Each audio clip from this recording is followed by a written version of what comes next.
So, well, you got an idea how to solve the nonlinear programming, right? So the concept is just find the what's it direction to for mapping the objective function from multi-dimension to single dimension, right?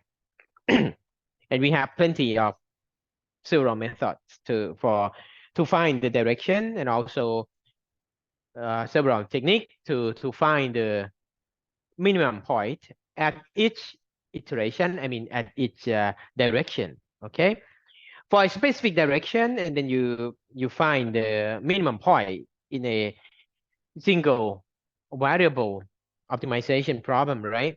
And then once you obtain that minimum point again, you find new direction and you repeat it again. Okay, so we haven't discussed about the constraint optimization yet. So we're going to talk about it today. And you have to understand some, well, the scenario we may have during solving the constraint optimization first. The first case, the constraint may have no effect at all on the optimum point. Okay. In this case, the constraint optimization problem, it's similar to the unconstrained minimization problem. In this case, the minimum point x star can be found by making use of the necessary and sufficient condition, right? Because let's say that, well, of course, our problem is constraint optimization problem. However, our constraint is it's away from the minimum point, okay, or the optimum point. In that case, we can say that, well, the minimum point it's defined by using these two conditions. The first one is derivative becomes zero, right? In each direction, the derivative is zero. Also, because we focus on the minimum point, so the Hessian at that point must be positive. The Hessian, no, positive definite, okay? It's a matrix, of course. The Hessian is metric. Then your Hessian is positive definite at that point. So you can guarantee that that point is minimum, okay? Without the first condition, of course, that point is not extreme point. It cannot be minimum or maximum, okay?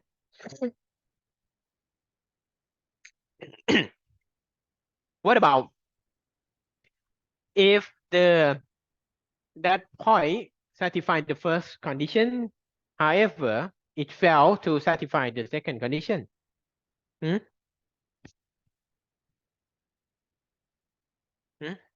What does it mean? That point is, if the point is the point satisfy the first condition, however, it failed to satisfy this condition, the second condition. What you can conclude from that?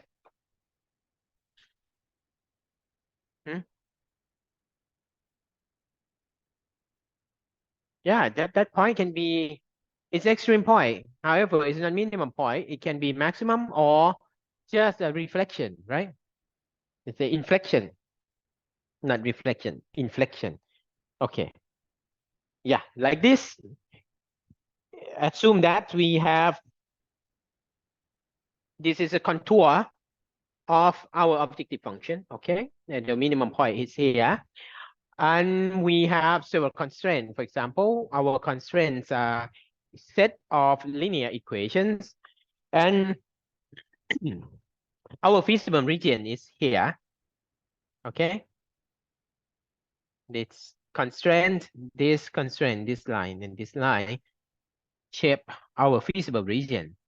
You see that it is clear that the constraint do not involve in our minimum point, right? So in this case, the minimum point can be defined by using these two conditions only. Okay. In this case, of course, you can ignore it. I mean, ignore all the constraints. Okay. You can just use the linear, no, not linear, line search. Okay. To find this one and use the condition and this condition to define the optimum point, the minimum point. Okay.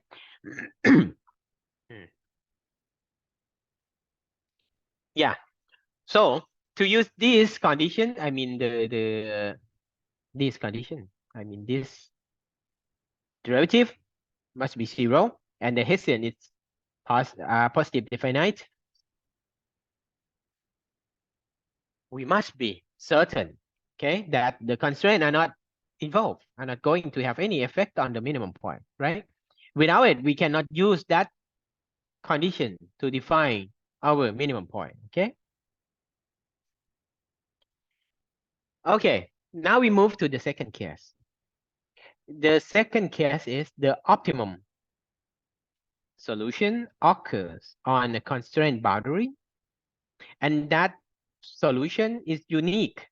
We have only one minimum point, and it is defined by the constraint. Okay. In that case, we use KKT, Courage-Kuhn-Tucker. The Kuhn-Tucker necessary condition indicate that the negative of the gradient must be expressible as a positive linear combination of the gradient of the active constraint. Okay. So, for example, this one. Let's say that this is the optimum point. Okay. So if we consider the contour of the objective function alone, of course, the objective function is here. The minimum point is here. Okay. And this is the trail or the contour of our objective function. Okay. It's moving closer to this point. It's a minimum point.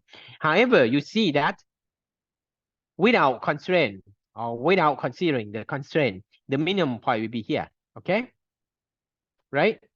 However, our constraint, let's say, yeah, it can be linear, nonlinear. Okay. Assume that we have a nonlinear constraint set here. So the feasible region is here. Okay. Inside this. And the constraint define that the minimum point is here. Okay. So if we consider the gradient, of course, the gradient still not negative, right? However, it stopped here because the constraint tried to push it back here. Okay. So in this case, if you consider the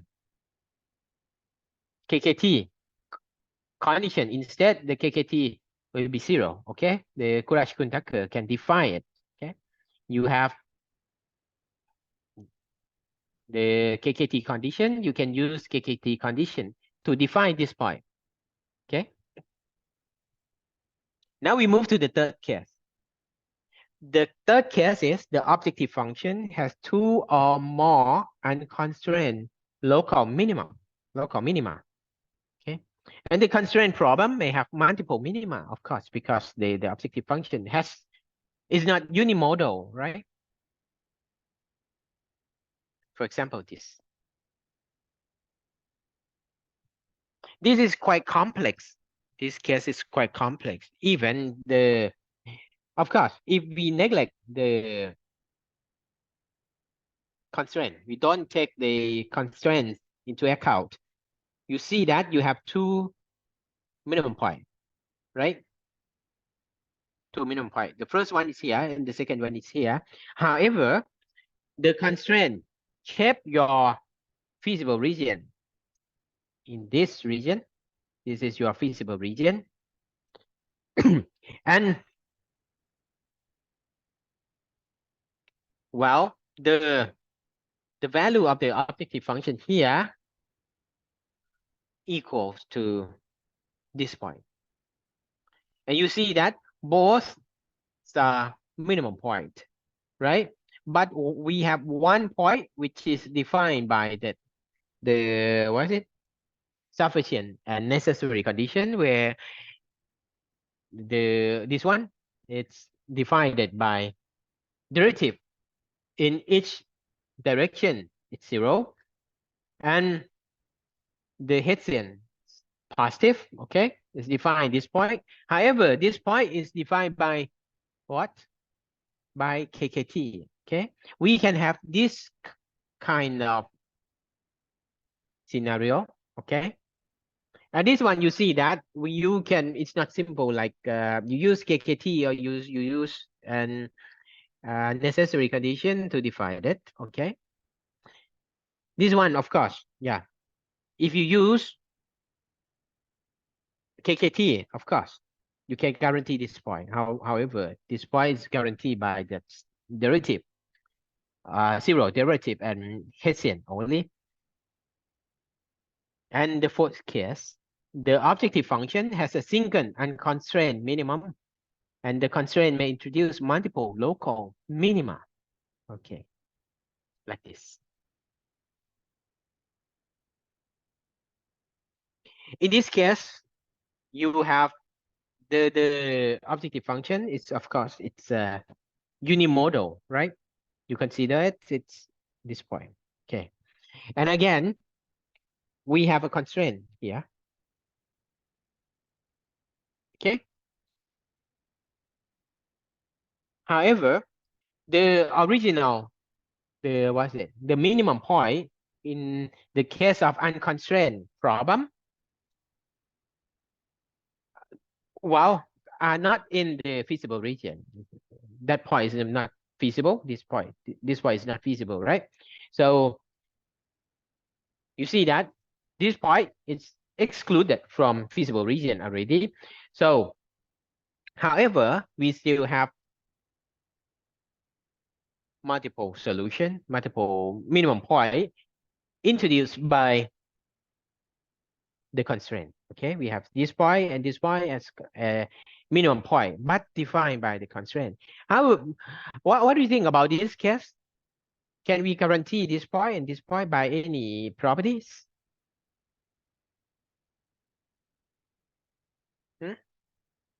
What do you think?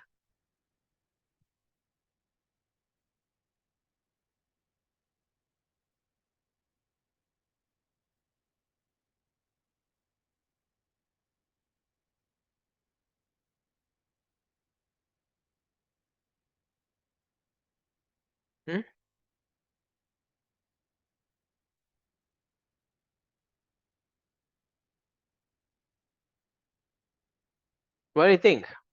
Which property we should use to guarantee the minimum point? KKT, of course, KKT, because it's introduced by the constraint, okay? This, well, for this type, we can check the minimum point with KKT, okay? Okay, so how can we integrate these things into our algorithm to find the minimum point, to find the solution? First, remember that we have a random walk, right? Random search method, right? So you know the algorithm we use to solve the random walk algorithm. We generate a trial design vector, right? Randomly, and then do you remember the random walk, random search? Okay, it's very easy to integrate the protocol to handle the constraint in this case. Previously, you just check the random vector with the objective function, right? You add another layer, okay? You check the feasibility first. If the generated point, the new point that you generated lies in the feasible region or not, okay? If it's satisfying your constraint, of course, it's feasible, okay? And then you can test for the objective function. If it's not feasible, throw it away because, well, no matter that point it's smaller or better objective function, but it's not going to, we don't use it because it's not feasible solution. Okay. Okay. So this is very simple to integrate. Okay. Or you can modify the objective function this way. This one. Our original objective function is fx, let's say. We add a penalty to the original objective function. Okay. So let's say Gj is the, what's it? The maximum function between 0 and the constraint. And hx, yeah, x is the equality constraint. Okay, we have inequality constraint and we have equality constraint. You see that for what? For inequality constraint, you see, for equality constraint first, because the x must satisfy, hx must be 0, right? Hkx must be 0. So no matter is positive or negative, as long as the hkx is not 0, it should give penalty to the objective function. And we're going to minimize the objective function, right? So we just take a positive function, and this positive function can be square, right? No matter it's negative or positive, we take a square, it becomes positive, right? And then we time it with b, okay? Any constant, any positive constant here, okay? So you see that we try to minimize it. I try to find, show you some, yeah, later, yeah.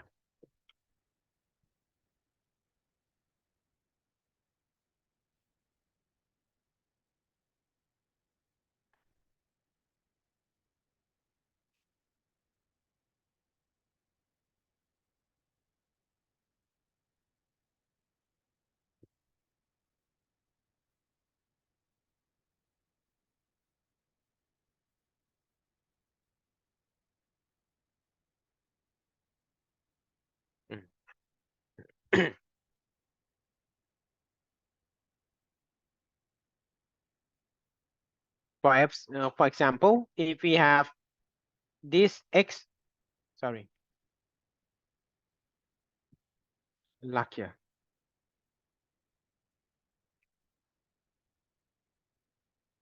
fx, okay, and actually it's nonsense to write it in one dimension because we don't have degree freedom in this case, but well, just show you the concept. It's okay. For example, we have this objective function. We change the x, we we have difference fx, right? Fx is our objective function. Without constraint, of course, you're going down, moving down here, right? However, you have constraint. Your constraint force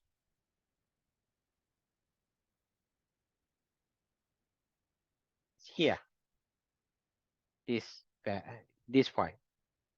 The constraint is in this point. What happened with the penalty function? If you use penalty function, we're going to construct a new objective function, looks similar to this one. Well, increase this and increase this, okay? Okay. Fx is a base function, and then you add it with positive value, right? And that positive value, it's depends on the violation. Okay, because if the hx well away from the what's it from the boundary, from the constraint, the value increase. Okay, either way it's increase. Okay. So it force your solution to down here.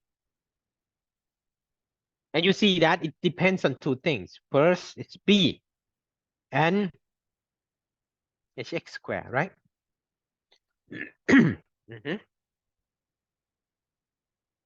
As I mentioned to you that it's nonsense in this case because we have only one variable and we have one constraint. So actually it's already defined. Okay.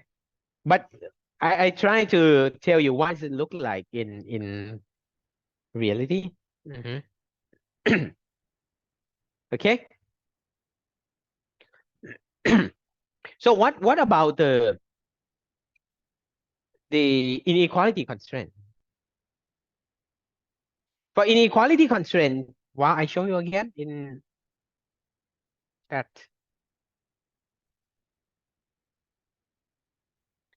we're dealing with the max function. Which one is greater between 0 and Tj? That means while we our constraint is inequality constraint is in the form of Tj should be lesser or equal or greater or equal. Which one? Lesser or equal, right? We have a Tj while constraint where Tj x should be less than 0. Okay, so you see what happened. We compare between 0 and Tj. If we are still in the feasible region, what is the value from this function? In feasible region, that means Tj it's less than 0, right? So the max between Tj and 0 is 0, right? 0, that means, well, you add nothing to the original objective function, right? So it should be like that. However, if Tj is greater than 0, our constraint, inequality constraint, is Tj must be less than 0. However, our g function is higher than, greater than 0. What do we have?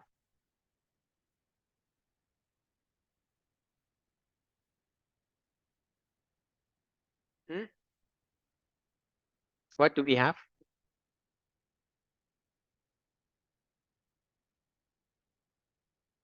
Yeah, which if this one is greater than 0, it's infeasible, right?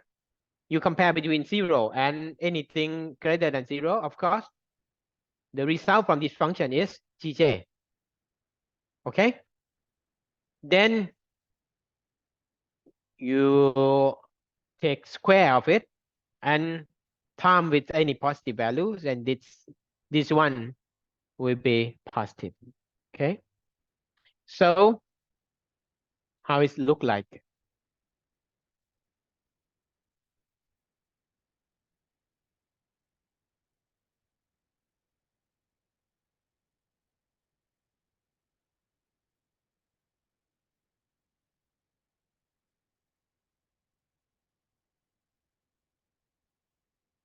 We have G, which must be less than 0, right? However, yeah, look at this one first. You have a constraint here. This is the contour of the objective function. No, the objective function itself. And you have this g function. Gj must be less than 0. That means, well, Gj must be on the right hand side of this. Okay. So once we add fx with that maximum a time with max function between 0 and g, okay, and we square it, you know, if it's violet, if the constraint is violated, what happened? The shape of constraint look like this, and one is violated, change, increase here. Okay, and you see that we can adjust the property, the characteristic of the objective function, the resulted, the modified objective function by changing this function. This function, just one moment. This function, okay? It depends on a and also, yeah, this one, square we take. If this one in infinity or this one infinity, what we have? It's look like this, right? Suddenly increase.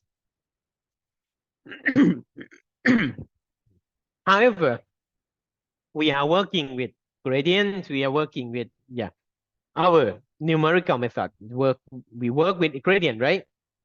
We have problem working with that type of function. I mean, this type of function, because it introduced discontinuity at this point, right? We cannot find the derivative at this point. We have problem if that function is too steep. Okay, what about if a is too small? Maybe, well, it look like this one, or even worse, that look like this. It doesn't change much. Okay, it's not enough to compensate the constraint that way. Okay, so this is really important. This parameter a and also the b parameter for to handle the equality constraint. Yes.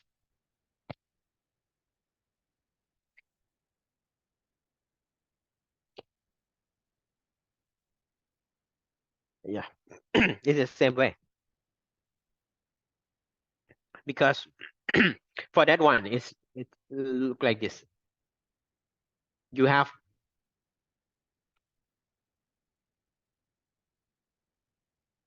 both sides. Okay, you have penalty on this side and also you have penalty on this side. You try to force your variable remaining in this point.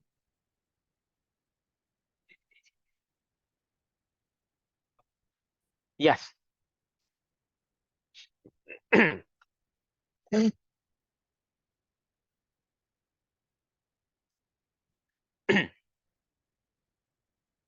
Okay, that is the concept of penalty function. By adding penalty function for violating any the constraint, then you can handle that constraint. Okay.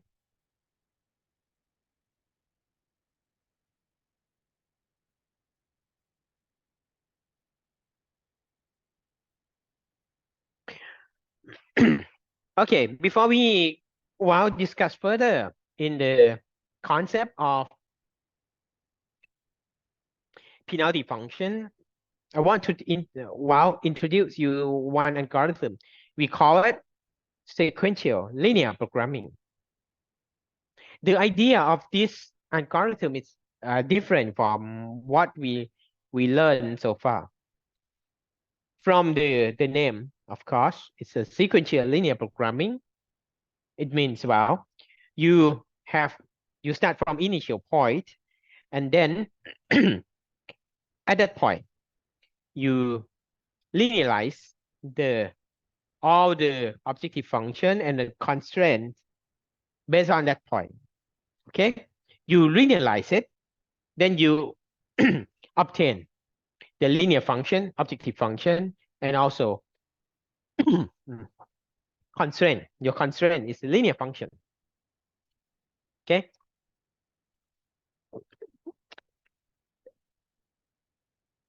Okay. We work with initial point, and then we linearize all the constraints and objective function at that point. Okay.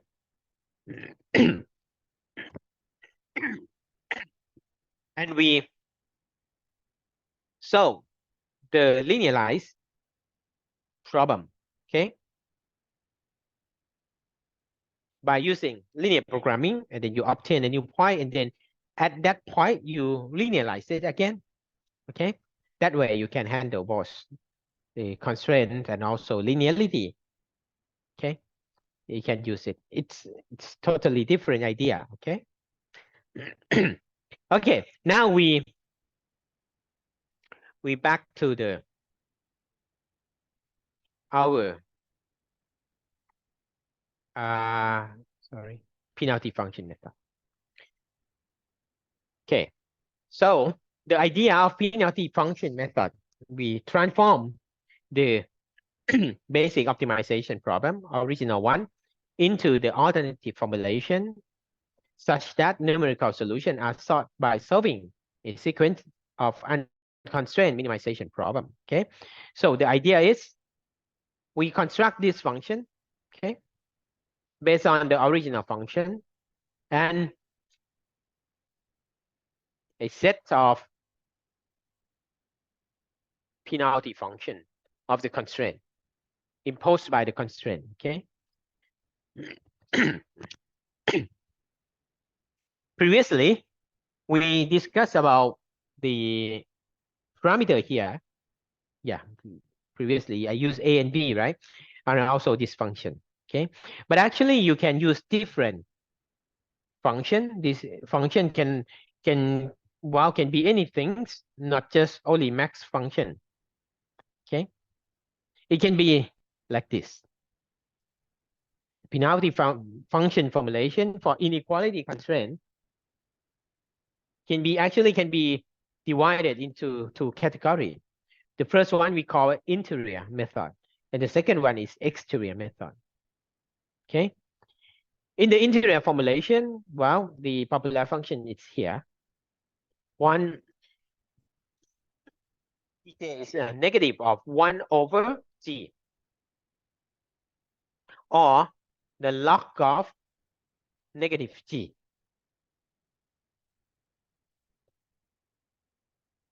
How does it work? See, you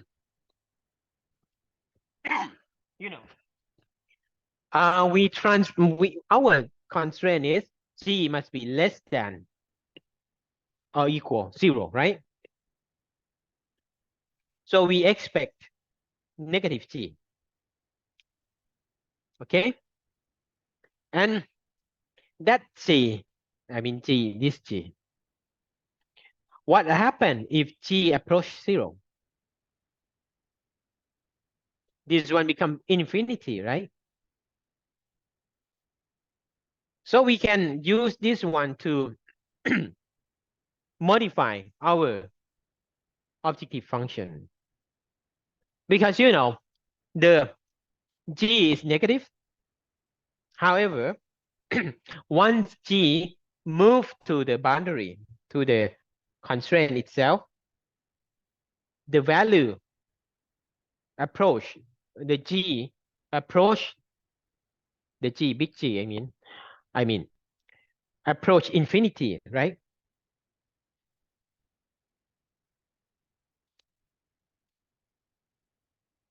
So I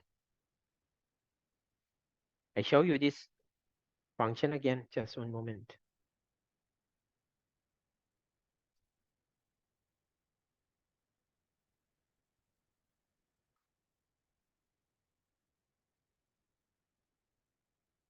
If our initial point is visible, okay, we're moving around here,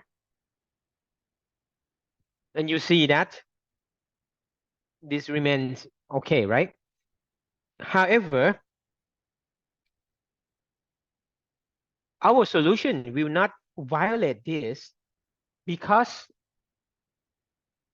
at this point, the value of the G suddenly increase, right? Because we are working with 1 over G, right? Minus 1 over G.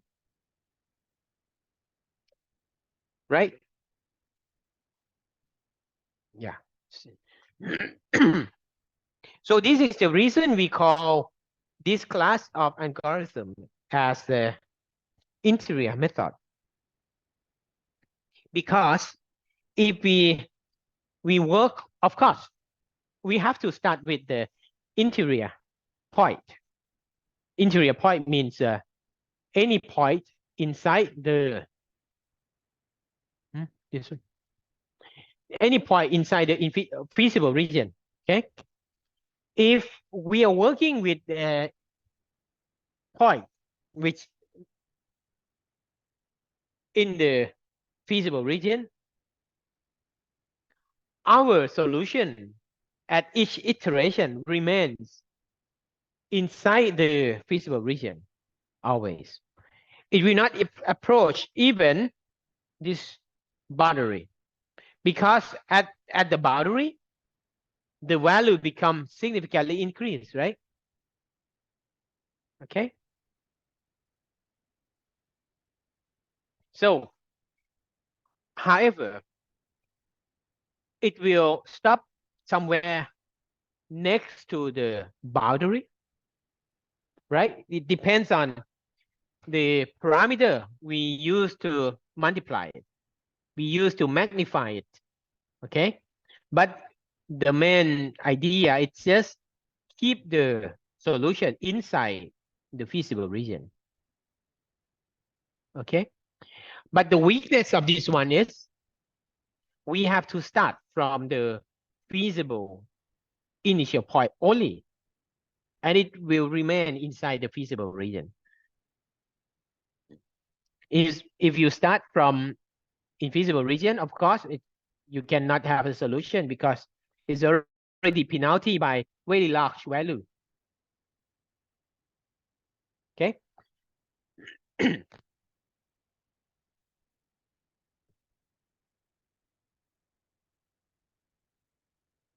What about this one?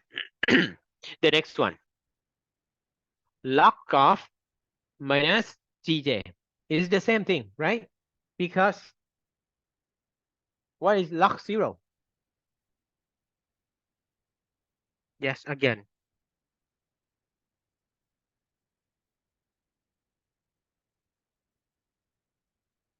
And you cannot have a log of negative value, right? Okay. So it's infeasible, already infeasible, right? And remember that our G must be always negative. Okay. And approach to 0 once the constraint is active. Okay. So you see that these forms of constraint, I mean the penalty terms, can keep the solution inside the feasible region. Okay. What about the exterior penalty function? I show you some example of the exterior. This is the exterior penalty function method. It's max between 0 and t. Yeah, for this one, of course, it allows our solution at each iteration violate the constraint, okay? Move from feasible region to infeasible region, okay? It depends on the,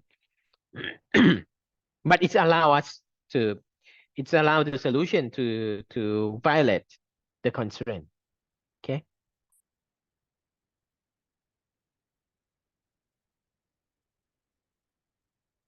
So let me conclude again. In the interior method, the unconstrained minima of find or our modified objective function or lie in the feasible region and converge to the solution at RK, as RK is vary in the particular manner. Okay, what is RK? RK is here. Okay.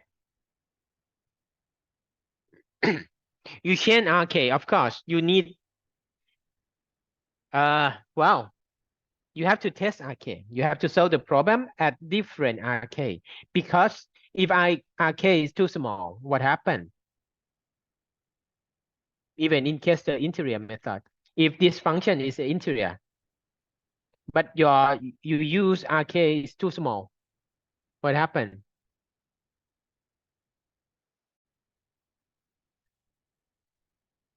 Maybe, well, it stopped inside, right? It's not approach to the that approach. It's not approach to the boundary, right? Okay, so you have to vary RK and solve the problem and then see what happened. Okay. And in the exterior method, the unconstrained minima find K all lie in the infeasible region and converge to the desired solution from the outside, as RK is changed in a specified manner. Okay. So you see that for both cases, it's important to choose the RK. Okay. This is a comparison between the exterior penalty function and interior penalty function. Okay. In this case, we use on the right hand side is the interior function. We use minus 1 over g. Okay. And on the left hand side is a maximum function. Is max function between 0 and g. Okay. And you see that it's changed the objective function in different manner. Okay. On the exterior function, you see that if we change that RK, right? It changed the shape of the objective function, but not inside that. Okay, it changed the shape of the objective function once that point violate the the constraint. Okay, you see that it does not change the objective function inside the feasible region. That is the important thing. Okay. However, if your RK is too small, you see that you cannot push the constraint inside the solution inside the feasible region. Okay, this one, if you, for example, if you use this R1, your solution will stop here. Okay, and if you increase the value of RK, it puts your solution back closer to the constraint. Okay, you need a larger one, maybe.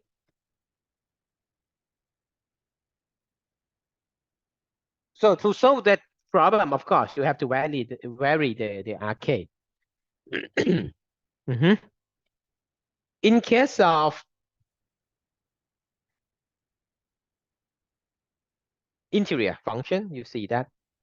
For the interior function, if you use small R1, you use small RK, okay? The solution is here. And you increase it, move closer and closer to the boundary. The real minimum point is here, optimum point is here, okay? So you see that. But anyway, the point will not violate, I mean, the solution at each iteration will not violate the constraint. You always work with the feasible solution always. Okay, but it's closer to the constraint.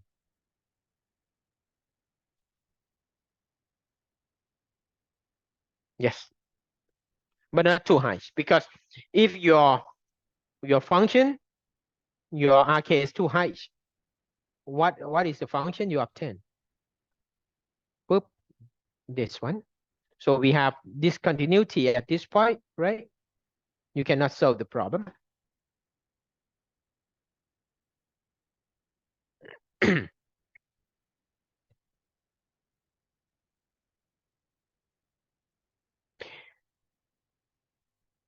Okay, so for interior penalty function method, we start from initial feasible point.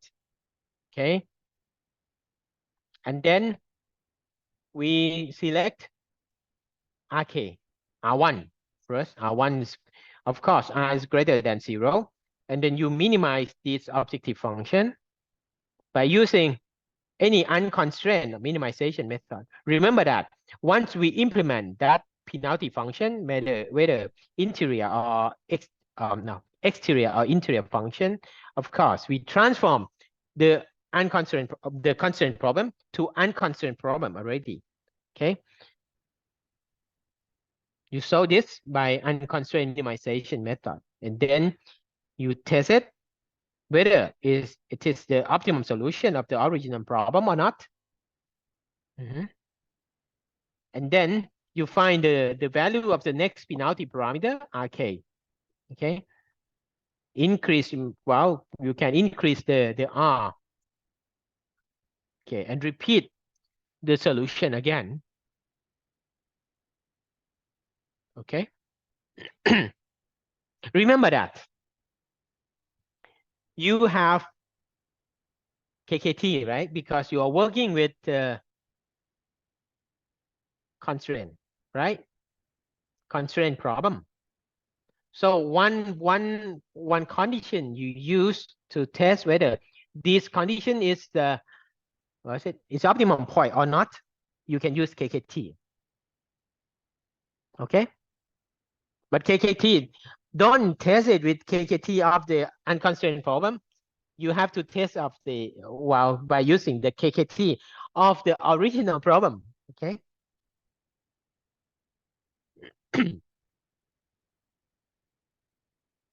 That is the idea. You repeat that. You see that is iteration manner. It works that way. For exterior penalty function, it look like this, right? RK is positive. And what about Q? Q is non-negative constant. And it must be even, right? In order to make it positive, because this function must be positive for, yeah.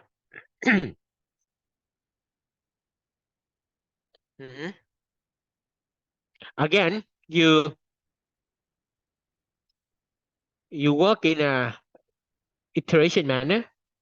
You change the RK and see what happens. You solve it and change the RK, okay? And check the solution again and again.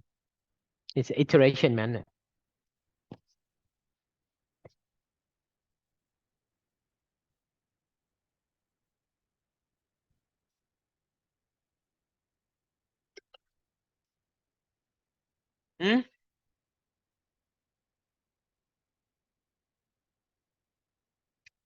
We start from smaller RK first, R first, and then we increasing it. Why? Because you use a small value of R, you can guarantee that your solution will converge. However, if you start with very large R, your problem may not converge.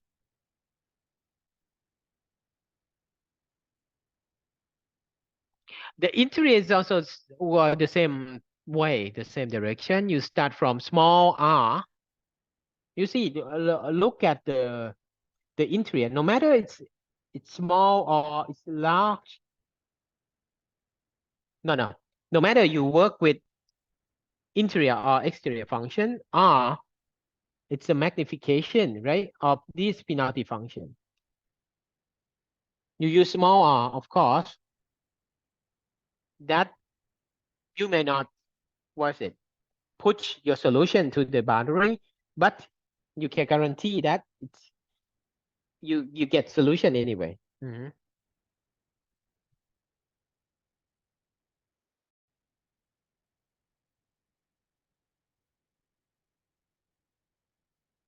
Okay.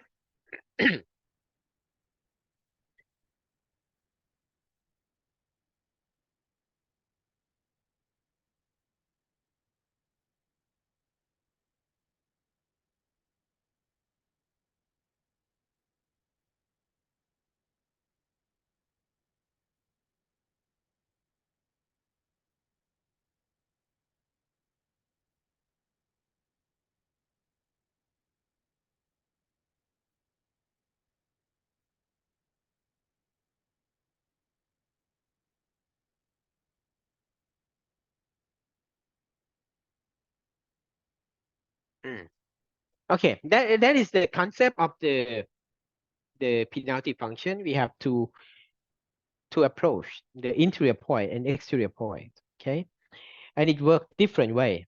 Okay, but anyway, both methods, we have a tuning parameter of R, right? R.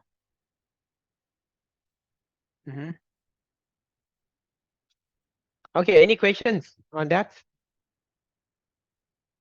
I believe that, well, you can apply all this thing to the algorithm we learned previously. Anything else?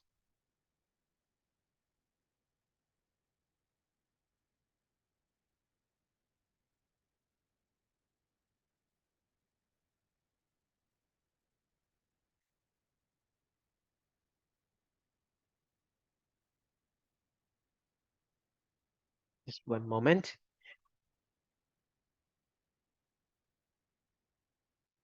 Look at this. Okay. If which one is smaller, R1 or R3? On the right hand side.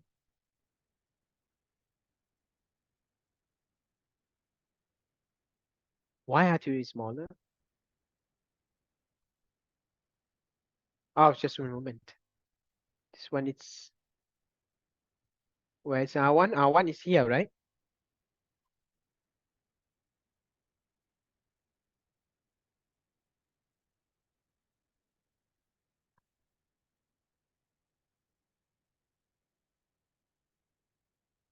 So if R is larger, that means it's, of course, it's this term becomes larger and larger when we move closer to the boundary, right? This term becomes very large when we close to this, right? And even once G becomes 0, this is infinity, right? We have no problem on that, right? And you see that if you multiply it by large number, what happens?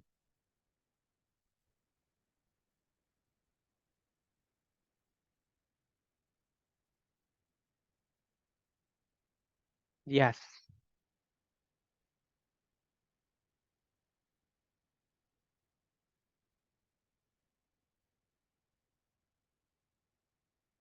Yes.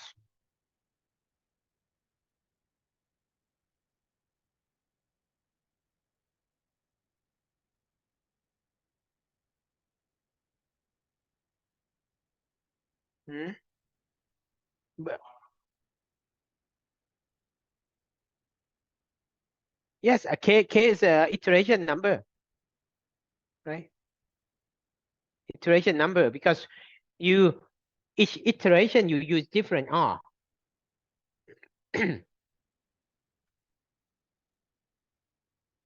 If you start from very large R instead of small R, what happened?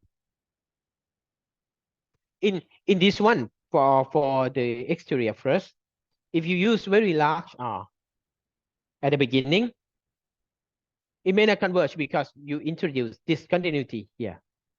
Yes. For interior, if you use very large R at the beginning, of course it will push away. Just one moment. Which one is, which direction is correct? We want to put it closer and closer to the optimum point. However, if we use R3 at the beginning, or even closer to this one, we introduce the discontinuity to the system.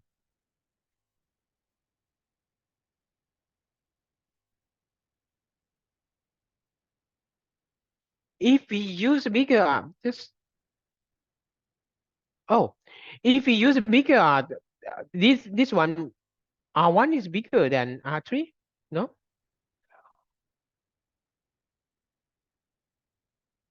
Oh, for this one, I think R R R1 is bigger than R3, right? Yes, right, right. We should start from big and then become smaller and smaller, right? Because to push this down. Mhm. Okay, it's opposite way. It's this. Okay, sorry about that.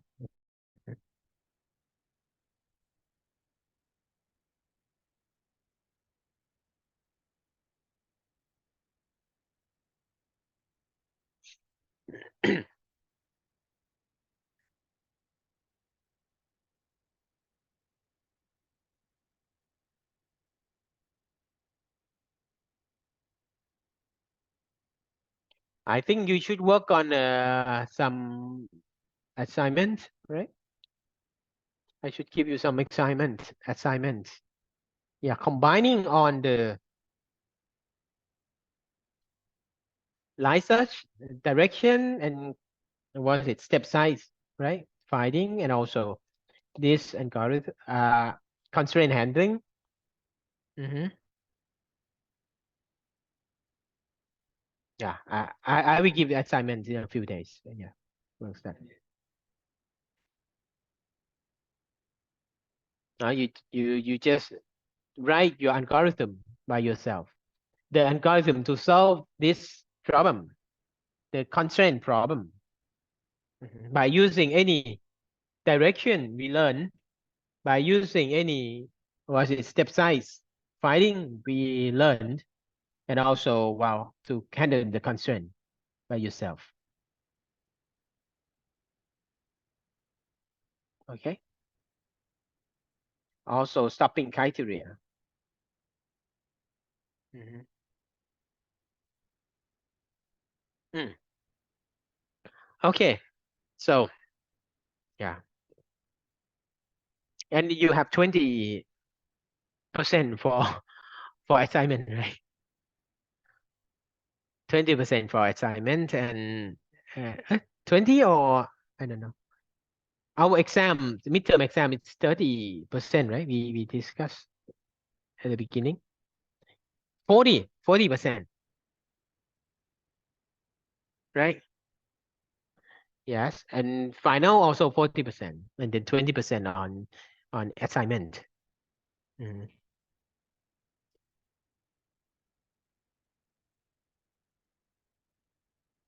Just 2 weeks. Yes. And of course, you can work on your code and also while writing a report. And then if you have any questions, you can ask me. Mhm.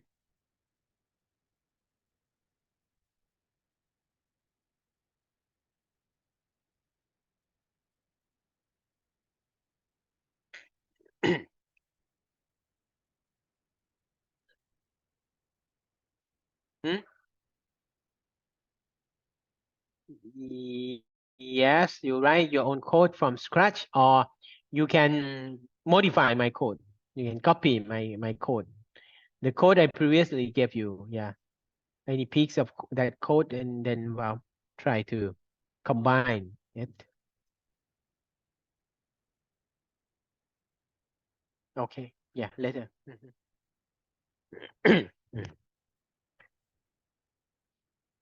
Okay, so any more questions today?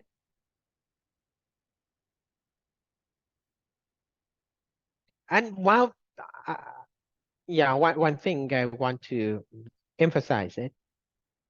See that here the RK is not constant. It's constant at iteration, at each iteration, right? But you have to tune it. Okay. Do you remember the Lagrange multiplier and also KKT condition? You see that it has similar form. However, the value here and also the form of function here is different from penalty function we dealing with here. Okay. So one class of the algorithm to handle the constraint is augment Lagrangian. The construct a function, well, that means the value of the Lagrange lambda at that point, and use that lambda as a penalty here. Yeah, it's possible, right? Because actually it's in the same form, right? However, that Lagrange is not constant at each iteration. It's not constant at all. It's changed with the x, the decision variable. Once variable decision variable change, and then of course the Lagrange change.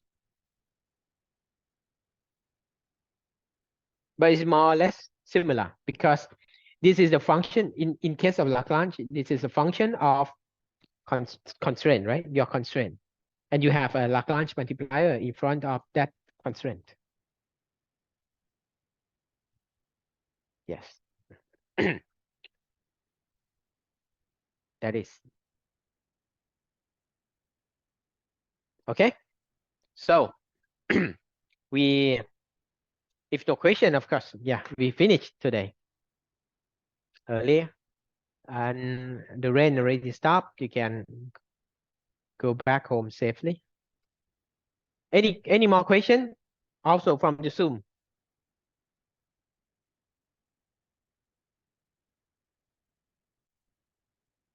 Yes.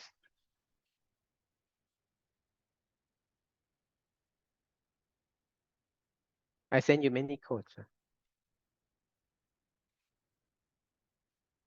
Yeah, all of them related to, because well, I send you different methodology to find the step size, right?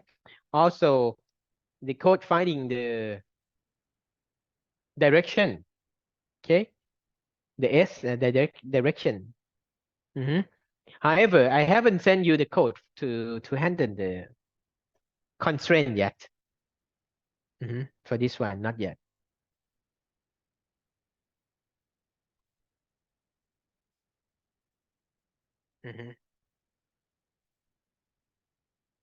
Okay, yeah.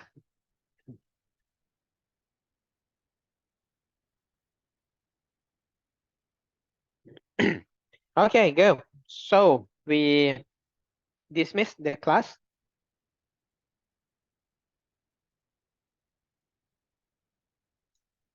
Okay. Genetic algorithm and particle swarm optimization. Yes, we will deal with it later. Okay, not now. I think after that assignment, and then we can work with genetic algorithm. Okay. Also DE, differential evolution technique. Okay.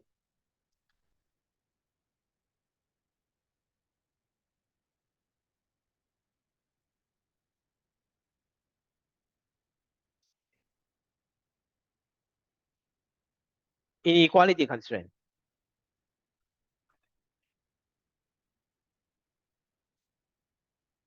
Yes, of course. Yes.